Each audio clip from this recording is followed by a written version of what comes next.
ছোটদা ভাই তোদের ফুলসজ্জা ছাদে হচ্ছে না।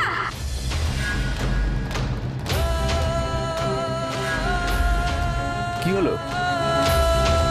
ছাদে আমার অসুবিধা আছে। রায়া আপনি এরকম করছেন কেন? দাদা দাদা এই প্ল্যানটা ক্যান্সেল করুন। আচ্ছা রায়া তুমি কি গো, সবাই মিলে একটা সুন্দর প্ল্যান করছে আর তুমি মুখের উপর না করে দিচ্ছ? প্লিজ বৌদি এরকম করো না প্লিজ, আমরা অনেক কিছু ভেবে ফেলেছি, ছোড় দাও। ছোট বৌদি প্লিজ। রায়া সিদ্ধার্থ বাবু, ওরা তোমার মতামত জানতে এসেছিল, মত নেই জানিয়ে দিয়েছি, তাহলে এই বিষয় নিয়ে আলোচনা করে লাভ কি? কিন্তু আপনার মত নেই কেন? আমার তো প্ল্যানটা ভালোই লেগেছে। ইয়েস ছোট বৌদি, জাস্ট একবার ভিজুয়ালাইজ করো, ছাদের চারিদিকে ফুল দিয়ে সাজানো, সুন্দর গন্ধ ভাসছে বাতাসে, মাথার উপরে আকাশ, আকাশে খোলা ছাদে পূর্ণিমার চাঁদ।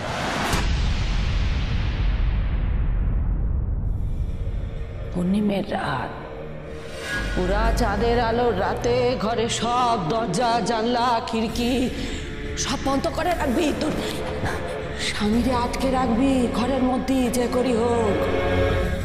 একটা কথা জেনে রাখ, পুরা চাঁদের আলোর রাতে যদি চাঁদের আলো তোর স্বামীর শরীরের আগে, তাহলে দক্ষিণ রায় তোর স্বামীর শরীরে জেগে উঠবে, তুই তারে আর আটকাতে পারবি নি। এই তো চুপ করে দাঁড়িয়ে আছে, তার মানে মৌনতা সম্মতির লক্ষণ। তাহলে আমরা ছাদের ব্যবস্থা করতেই পারি। না না না, ছাদে হতে পারে না, কিছুতেই না। ওকে ওকে ছাদে হবে না। রায়া তুমি এইভাবে রিয়াক্ট করছো কেন? বললাম তো দাদা প্রবলেম আছে। আরে প্রবলেমটা কি সেটা বলুন না, তাহলে যদি আমরা সলভ করতে পারি। যেটা হবে না সেই বিষয় নিয়ে আলোচনা করার মানে কি? হ্যাঁ আপনি এমন করে কেন বলছেন বলুন তো? সকলে যখন বলছে তাহলে আইডিয়াটা তো খারাপ নয়, আর আমারও তো চাঁদের আলো বেশ ভালোই লাগে। আমার ভালো লাগছে না।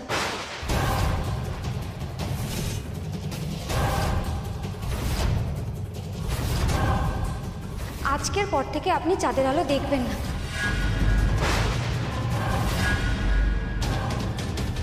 আমি তো নই।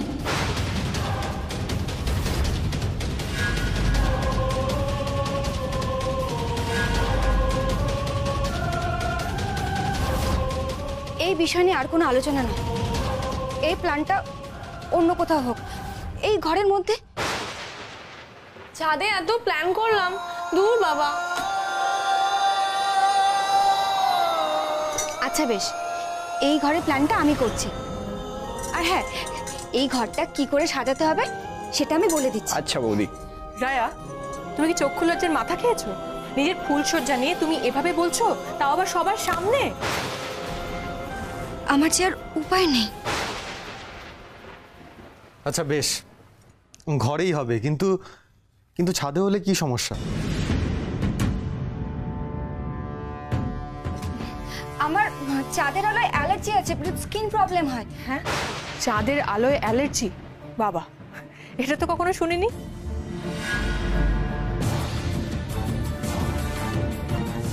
আরেকটা প্রশ্ন, আপনার যদি সমস্যা এইটুকুই হয় তাহলে আপনি ওইভাবে রিয়াক্ট করলেন কেন? হাত জোট করছি সিদ্ধার্থ বাবু, এই টপিকটা থেকে বেরোন প্লিজ। রায়া সত্যি আর কথা বলিস না তো, আর কোনো এসব নিয়ে আলোচনা করতে হবে না। আচ্ছা ফাইনালি তাহলে ঠিক হলো, ফুলসজ্জাটা এই ঘরেই হবে। এই যিনি পারতো আমার সাথে হয়তো নতুন ভাবে প্ল্যান করতে হবে। চলো চল চল।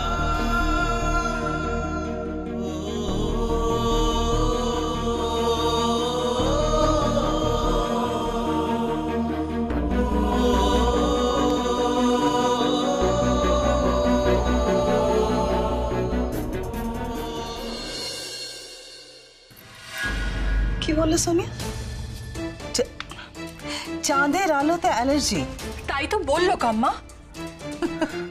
ওর মাথা খারাপ নাকি? তুমি কোনোদিন শুনেছো কারোর চাঁদের আলোতে অ্যালার্জি হতে পারে? ন্যাচারালি এই প্রথম শুনলাম।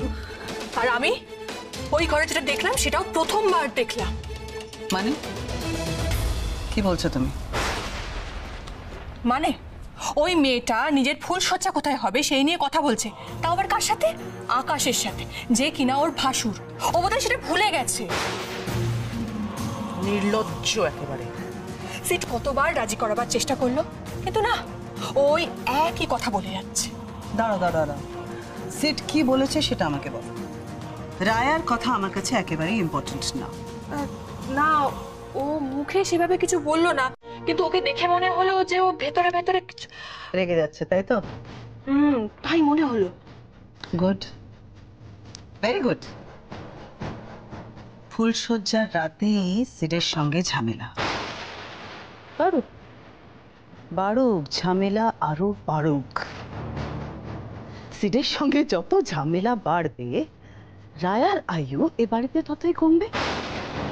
বাড়ুক, ঝামেলা বাড়ুক। Very good, excellent.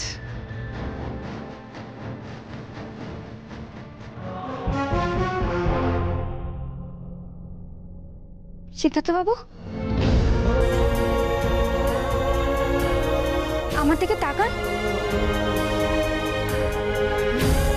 ওরা ছিল বলে আমি কিছু বলতে পারছিলাম না রায়া। ওরা এই প্ল্যানটা বলতেই আমি ভেতরে ভেতরে খুব এক্সাইটেড হয়ে গিয়েছিলাম। ভেবেছিলাম আজকের রাতটা আমি আর আপনি চাঁদের দিকে তাকিয়ে তাকিয়ে কাটিয়ে দেবো। এই দিনটাকে আমরা মেমোরেবল করে তুলব, আর এই রাতটা আমরা বারবার আমাদের জীবনে ফিরিয়ে আনবো।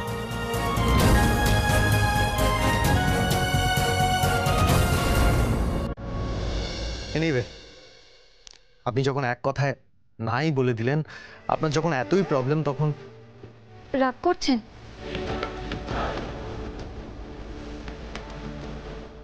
না, আমি রাগ করিনি। আমার চোখে চোখ রেখে বলুন আপনি রাগ করেননি।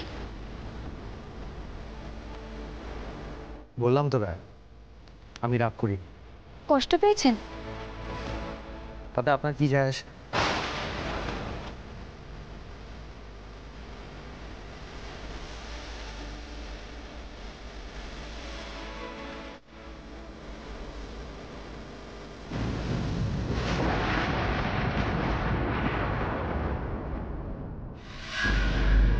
আর একটা কথা রায়, আমি ডাক্তার। আপনি যদি একবার প্রবলেমটা বলতেন তাহলে হয়তো আমি কষ্ট পেতাম না।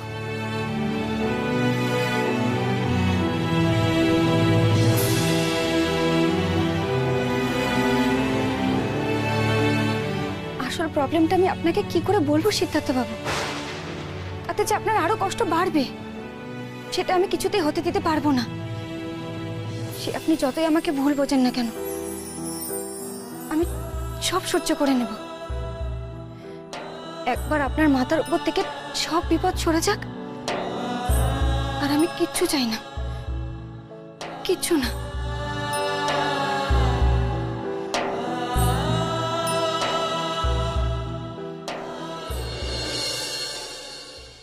আয় দিদি ভাই, আয় আয়।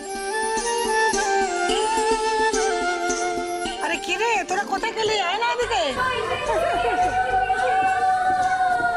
এই জিনিয়া, দা তোর দাদু ভাইকে দা। হ্যাঁ, ওই পার্থ নিয়ে আসে ছোট ভাইকে। এসে গেছি, এসে গেছি।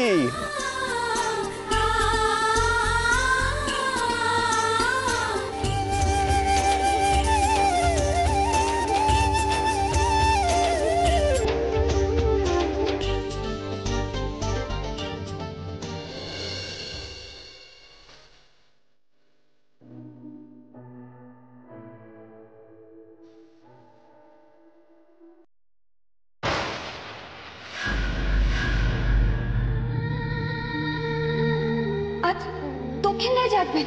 তুই তারে জাগতে দিবি নি। আজ তোর বড় পরীক্ষা রে মেয়ে। দরজা জানলা সব বন্ধ করে রাখবি, তারা কিন্তু এসেছে। কারা এসছেন? হয়েছে দক্ষিণ রায় সব ছেলা চামুন্ডা জঙ্গলের লোকজন এসেছে। না শুরু করো ওমা, আর দেরি কিসে বলো দেখি? আরে সবাই এসে পড়েছে, আর আমি তো সকাল থেকে অপেক্ষা করছি, ভীষণ খিদে পেয়েছে, কখন রায়ার হাতে রান্না খাবো।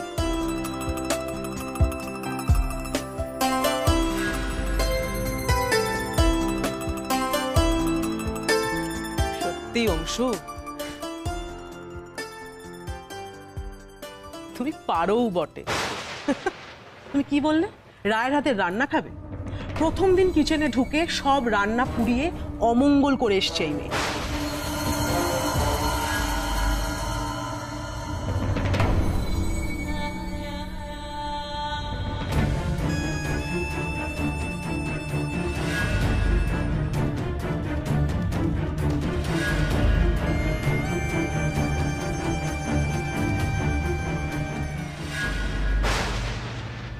কেন, রান্না তো ওই করেছে।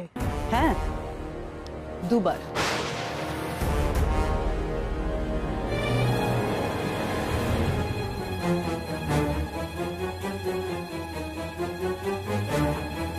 তাতে কি, এই বিয়েতে তো সবকিছু দুবার করে হয়েছে।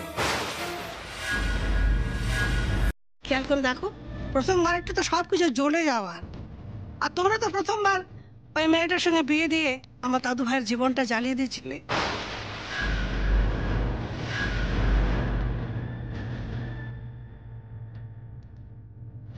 আর ও তো বাঘের হাত থেকে আমার দাদু ভাইকে বাঁচিয়ে ফিরিয়ে নিয়ে এসেছে, তাই কোনো অমঙ্গলই ওদের ধারে কাছে ঘেঁষবে না। সত্যি বাঘের হাত থেকে বাঁচাতে পারবো তো? ঠাকুর, ঠাম্মির কথাই যেন সত্যি হয়, কোনো অমঙ্গল যেন সিদ্ধার্থ বাবুর ধারে পাশেও না আসে। কি করতে হবে বলো?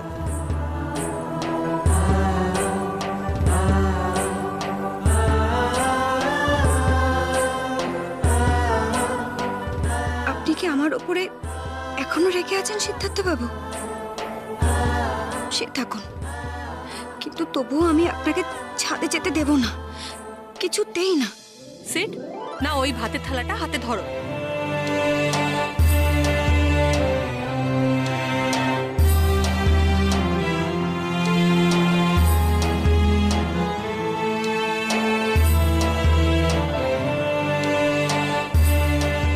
এবার ওই ভাতের থালাটা আর এই কাপড় আর গয়নার থালাটা রায়ের হাতে দিয়ে বলো তুমি ওর সারা জীবনের ভাত কাপড়ের দায়িত্ব নিও।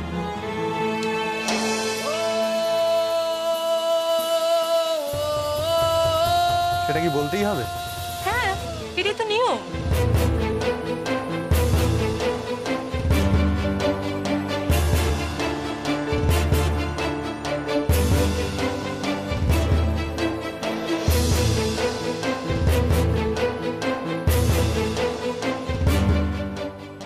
সারা জীবন মায়ের ফুট, ওকে আমি 7 দিন এ বাড়িতে টিকতে দেবো না। ছোট, এই মেয়ে কিন্তু খুব ঘোরেলি। ছাদে ফুলসজ্জা না করে ঘরের ভেতরে ফুলসজ্জা করার জন্য ফোর্স করছে। মোটিভটা বুঝতে পারছিস? বুঝতে তো সবই পাচ্ছি। কি রে দাদু ভাই, চুপ করে রইলি কেন? ভুলে গেছে কোথায় বড় বৌদি, একটু ছোটদাকে মনে করিয়ে দাও না। পার্থ, বড্ড পেকেছিস, চুপ কর।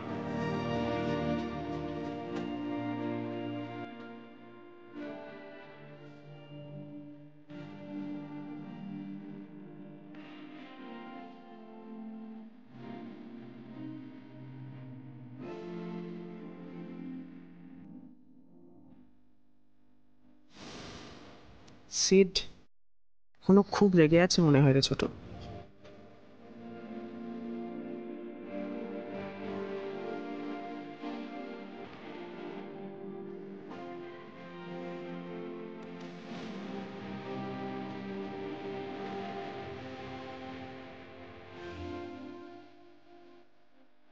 থালাটা ছুঁড়ে ফেলে দিয়ে চলে যাচ্ছে না কেন?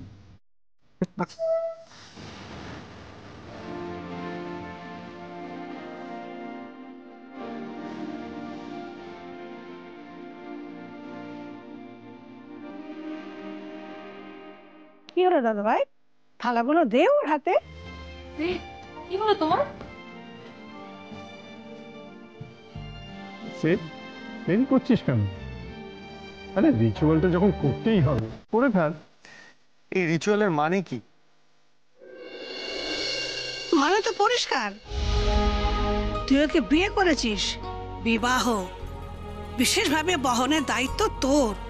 তাই ওর জীবনে যা কিছু দরকার সবকিছু দায়িত্ব তোকে নিতে হবে। আমি এই রিচুয়াল করব না।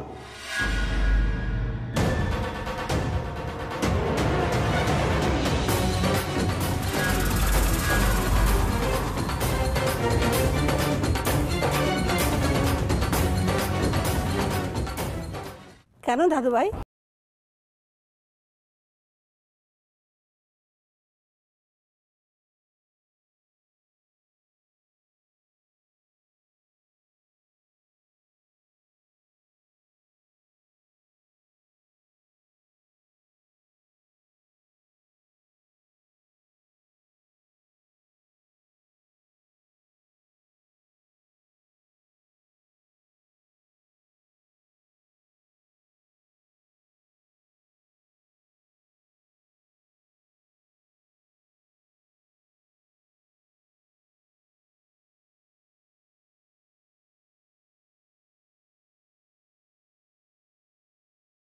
কেন থামবো অংশু? বিয়ে হওয়ার সময় তো তুমিই বলেছিলে সিট যখন চায় না তখন যেন বৃন্দার সঙ্গে ওকে বিয়ে করতে ফোর্স না করা হয়। মা আপনিও তো তাই বলেছিলেন, ও যা করবে নিজের ইচ্ছায় করবে, তাহলে আজকেও তাই হোক।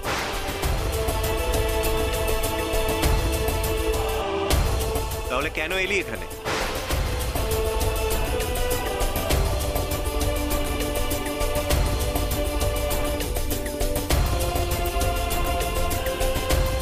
মনে হয় রায়া ওই ছাদের ব্যাপারটা রাজি না হয় সিট খুব রেগে গেছে, বুঝলি? রাগুক না, রাগুক, যত রাগে ততই আমাদের ভালো। ভালো।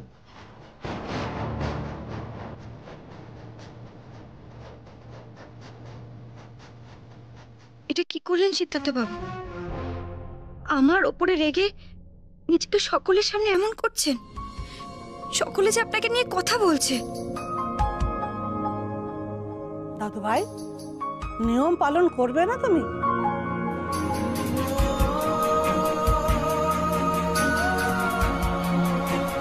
রায়া ওখানে দাঁড়িয়ে থেকে আর কি করবে? সোনিয়া ওকে নিয়ে যাও, ও বরং সবাইকে খেতে দিয়ে দিক। ঠিক আছে মা। রায়া, রায়া চলো চলো। আমি তো ওনাকে যেতে বলিনি।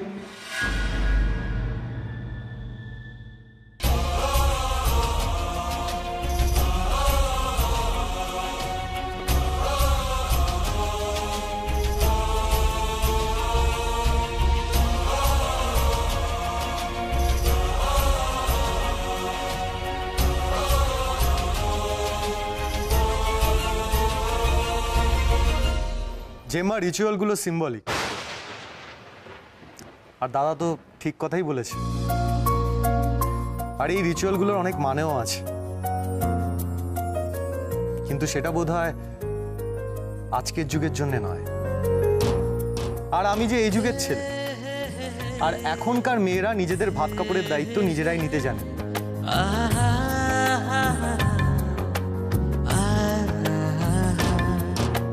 স্বামীর মুখাপেক্ষী তাদের হতে হয় না, আর আমিও সেটা চাই না, সে নিজের স্ত্রী হোক বা অন্য কারো।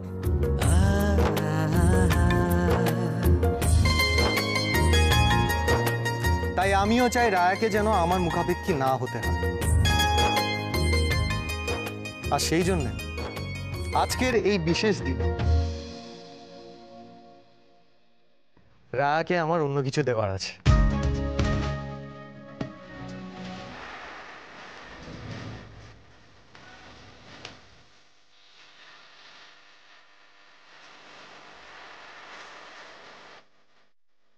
অর্থ এসে গেছি, এসে গেছি, এসে গেছি, এসে গেছি।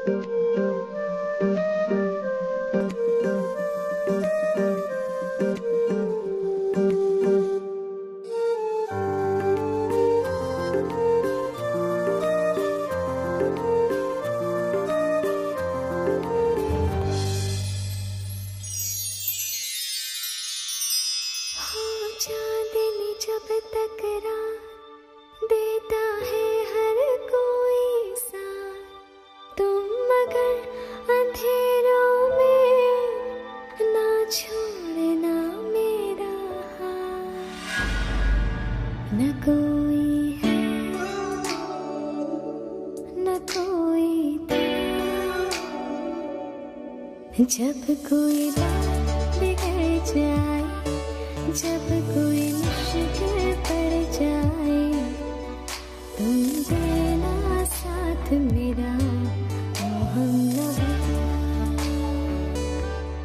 जब कोई बात बिगड़ जाए, जब कोई मुश्किल पड़ जाए, तुम देना साथ मेरा मोहम्मद।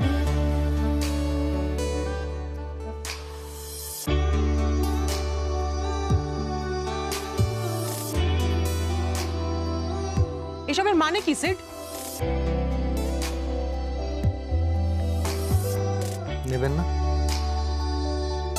वफादारी की वो रस्में निभाएंगे हम तुम कसमें, एक भी सांस जिंदगी